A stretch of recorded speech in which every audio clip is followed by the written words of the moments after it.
Eto, medyo mainit-init din tong topic na to kasi nga, no, etong si Bato nag-file ng TRO, no, sa Korte Suprema. Kasi, yun, para pa walang visa yun. Yung TRO, temporary restraining order, di ba? Versus ICC warrant of arrest.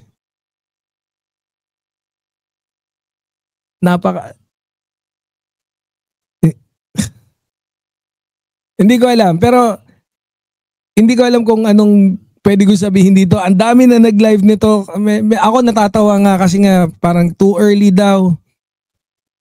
And then yung iba, we're still predicting na nasunog si Ombudsman Remulla. Pero ito, ayan. Ito. Dito tayo dito sa topic na to.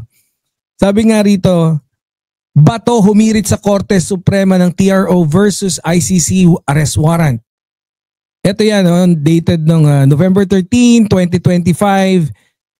Humiling ang kampo ni Senator Bato de la Rosa sa Korte Suprema na mag-issue ng temporary restraining order laban sa pagpapatupad ng umano'y warrant of arrest na inilabas ng International Court or ICC. Ito ay batay sa inihain ng very urgent manifestation nitong Huwebes, November 13, kung saan ang petitioner ay sina De La Rosa at dating Pangulong Rodrigo de laban kay Executive Secretary Lucas Bersamin at iba pang opisyal ng pamahalaan. Kaugnay nito ay patuloy na koordinasyon ng Pilipinas sa ICC kahit pa opisyal nang umurong ang bansa sa Rome Statute noong 2019.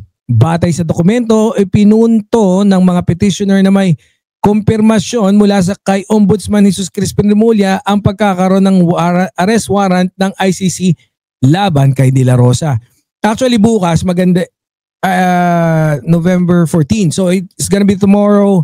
I think we're gonna be having a Blue Ribbon social Blue Ribbon Committee. Magkakaroon tayo ng Blue Ribbon Committee.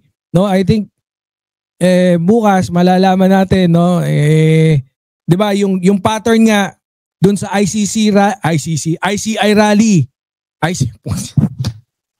Ba't kasi puro kayo may ice, may C? Nililito nyo kami. INC. Rally ng INC. Ayan, yan. Para mas medyo magkasundo tayo ha. Diyan sa rally ng INC. So, ayan nga. Etong yung dun sa nakuha nating inside information, no? Ang pagkakasaad doon, merong dapat maganap na kudita dyan sa Senado na kung saan magte-take over etong si Alan Peter Cayetano as Senate President, and then ang papalit kay Blue Ribbon Committee si Senator Marcoleta. And yun nga, ang magiging sunod na senaryo is maglalabas sila ng mga ebidensya at mga witness na kung saan madidiin ang ating mahal na Pangulo. And what will be the purpose of that? So that the people will be able to see, mas pag-alabin yung damdamin nila while conducting rally on 16, 17, and 18. So they still have tomorrow, no? Sana walang mangyaring ganun na yun nga mag-take over si Alan Panot Cayetano. And I do believe na yung tapos syempre pagka people are thinking na kaugnay ang ating mahal na Pangulo pagdating sa flood control projects or kung anumang korupsyon na kung saan dun sa Blue Ribbon kakanain, no? Yung isinasaad dun sa nakuha nating information.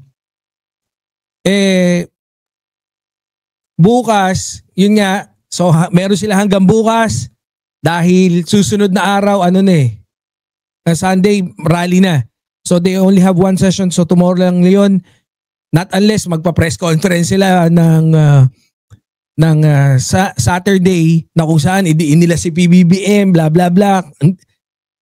Ako talagang medyo malikot yung utak ko naglalaro, and I'm really concerned. I don't want to scare you guys, especially yung mga supporters ng ating mahal na Pangulo, supporter or ng administrasyon.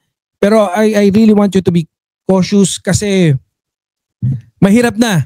Mahirap na maisahan. No? They're really, really desperate. So yun nga, etong yung gaganapin na rally pagdating diyan. Mamaya pag-usapan natin. So ayan, magkakadugtong talaga tong mga to eh. No? Magkakadugtong. Yung mga lahat na nangyayari kasama yan sa script nila. No? Na si Senator Amy lumabas na, bla bla bla. 'Di ba? Pinangunahan na, igaganto si Gutesa daw, magre-retract na. For all we know. 'Di ba? Pero para sa akin, etong whole scenario na to na kung saan maraming nalantad, maraming lumabas, no, na mga kabuktutan at yung mga korupsyon pinapanagot na. I think ito lahat to tagumpay to ng tagumpay sa mga Pilipino to. Ano bang sinasabi kong magiging tagumpay? Of course, definitely next year we are more than aware na, no, pagdating sa pagtuon dun sa ating pondo na gaganapin na galing din sa buwis natin. So, yun nga, mas magiging mapag-obserba tayo than usual.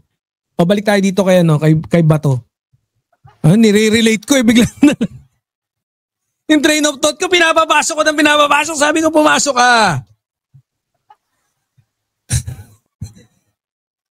Pumasok ka.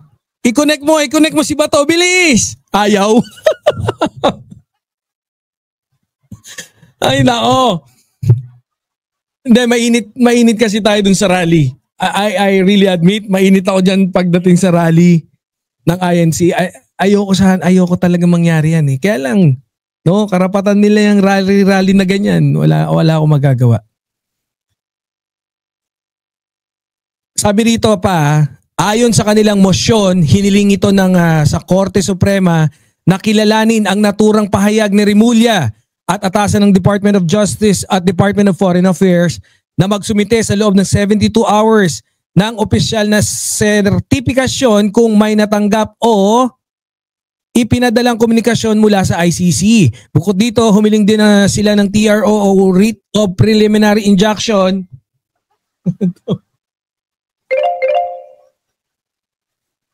injunction upang hadlangan ang mga ahensya ng pamahalaan na anumang hakbang na maaaring magpatupad o makipagtulungan sa ICC. Kabilang dito ang pagpapatupad ng umano'y ICC warrant o red notice laban kay De La Rosa, pagbigay ng anumang tulong sa mga saksi ng ICC sa ilalim ng Witness Protection Program at pagpapadala ng anumang kaugnay na komunidad.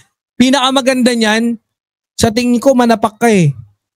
Bato, gulpi mo, makukulong ka ngayon.